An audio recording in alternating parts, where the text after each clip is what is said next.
Hello and welcome to EVE 101, presented by Crossing Zebras. My name is Hendrik Taladar, and over the course of this series, I'll be going over some of the essentials a new player needs to know to survive in EVE Online. So first, let's address the elephant in the room. EVE Online is an MMO game, well known for having a very steep learning curve. This series isn't going to teach you everything you need to know. Hell, we may even miss out on some things. For this video, we're going to be going over some cardinal rules when it comes to playing EVE Online every new player should be aware of. First off, EVE is a game all about interpersonal interactions between the players. This is evident in many of EVE's high-profile stories, such as the internal disbanding of one of the largest player groups in the game at the time, due to the acts of their in-game opponents, or the large-scale wars between player groups that take months to resolve. Many of EVE's mechanics rely upon this interactivity, whether it be through the in-game market manipulation, PvP, or industry. Players at some point are forced to interact with one another. This makes having in-game friends, allies, and more importantly, rivals, vital. That leads us on to the next cardinal rule. Find people to learn from. You're essentially doing this right now through this video. Remember, EVE has a steep learning curve, but over the course of its life there have been hundreds, if not thousands of players developing wikis, videos, infographics, and even more to teach a new player various things. There are forums dedicated to this, such as on EVE Online's website, as well as in-game groups such as EVE University, Brave Newbies, and more, whose main focus is to teach a new player the game. Now, it's not mandatory to join groups like EVE University or Brave Newbies, but having a veteran player of even just a few months can help.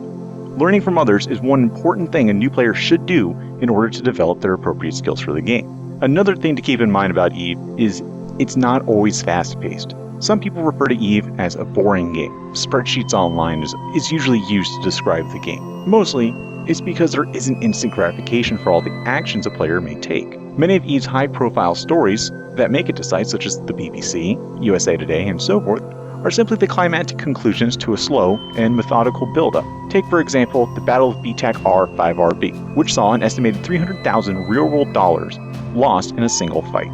What many publications skimmed over was that single fight was just one of hundreds of fights that had been taking place over the 4 months prior. It was the largest battle for certain, but the reason it became such a bloodbath, and the way it did, was due to those preceding events. Most things in EVE take a slow build-up to get to the crescendo. Now, we'll be going over ship fittings later on in the series, but there's something that many players tend to forget early on. When a ship dies in the game, it's gone forever. It's a mechanic CCP games the developers decided to implement to cause a risk versus reward reaction from the players.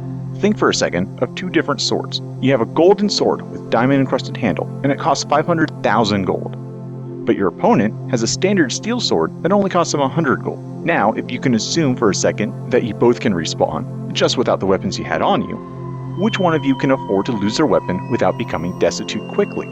Which one can't? This is a key concept a new player tends to miss.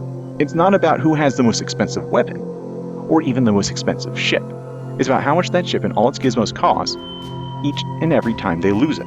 A guy with 100 million interstellar credits, or ISK, can lose a 2 million credit ship more times than the guy who loses the 50 million ISK ship. In short, don't be so quick to drop tons of in-game money on an item simply because of its high value on the market. For those who play more traditional MMORPGs, think of it this way. Just because it's purple doesn't mean you have to use it. This is the final concept for this video, as we'll be getting into more specific subjects later on, but it is vitally important to be aware of.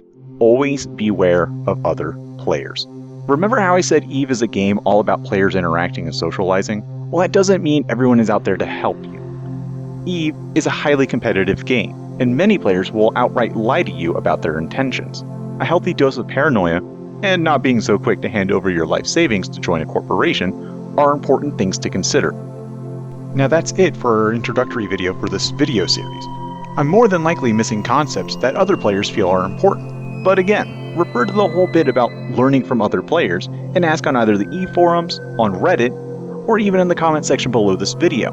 In the next episode, we'll be looking at your in-game character, how skills work, and what security status does. Until next time, visit crossingzebras.com for more articles and videos.